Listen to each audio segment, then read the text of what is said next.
Assalamualaikum warahmatullahi wabarakatuh. Salam sejahtera bagi kita semua. Shalom, Om Swastiastu, Namo Buddhaya, salam kebajikan.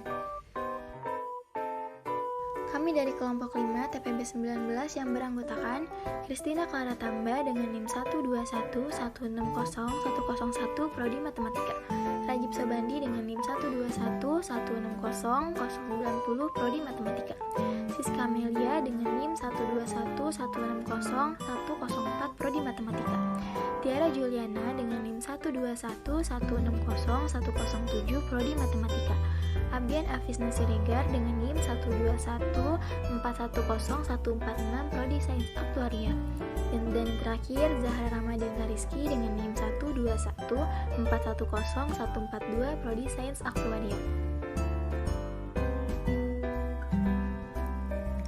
Hukum Bernoulli ditemukan oleh ilmuwan asal Jerman, yaitu Daniel Bernoulli.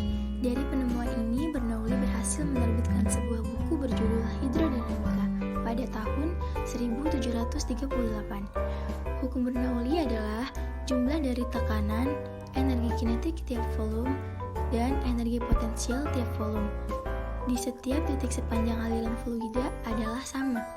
Artinya, saat aliran fluida meningkat, tekanan fluida tersebut akan turun. Dengan demikian, energi potensial yang dimiliki fluida juga akan turun. Sebaliknya, saat kecepatan aliran fluida turun, tekanan fluida akan naik. Hukum Bernoulli merupakan turunan dari hukum kekekalan energi mekanik.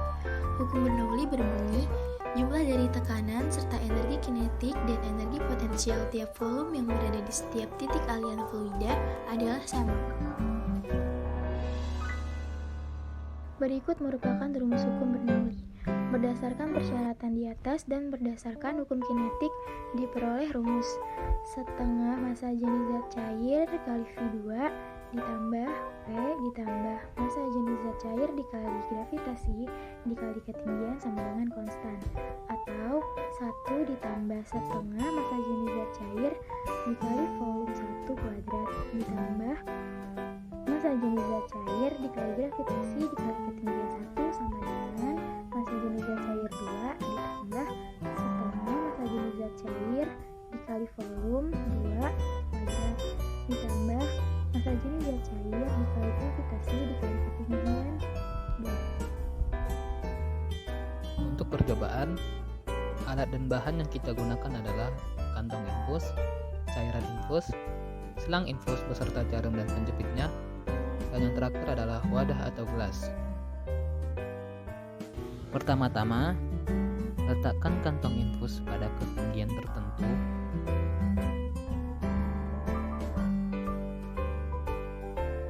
Kemudian, masukkan selang infus pada kantong infus.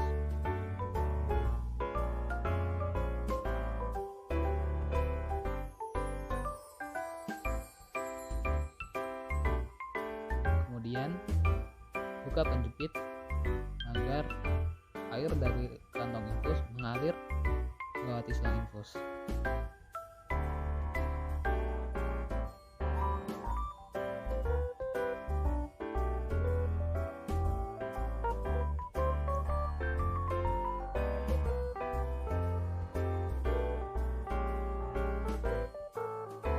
Kemudian, kita menghitung cairan yang keluar dari selang infus dari ketinggian dan juga waktu tertentu.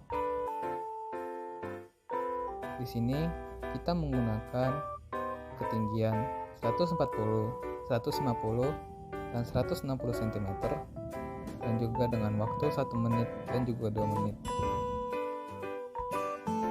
Dari data hasil percobaan dapat kita lihat bahwasanya pada ketinggian yang lebih tinggi, volume air yang keluar lebih besar dibandingkan pada ketinggian yang lebih rendah.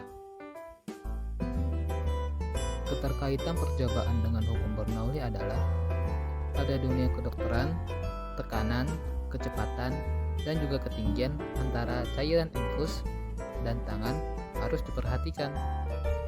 Berdasarkan hukum Bernoulli, bahwasanya tekanan pada fluida semakin kecil apabila terjadi penambahan ketinggian pada alat tersebut, sehingga bisa kita simpulkan bahwasanya tekanan pada kantong infus harus lebih rendah dibandingkan dengan tangan, agar mencegah terjadinya darah yang masuk ke dalam kantong infus. Berdasarkan percobaan eksperimen yang telah kami lakukan, dapat disimpulkan bahwa laju volume fluida yang dihasilkan akan semakin besar jika letak kantong infus juga semakin tinggi. Begitu pula, semakin tinggi zat cair dalam wadah, maka akan semakin besar juga tekanan pada zat cair itu, sehingga makin besar juga tekanan zat cair pada dasar wadahnya.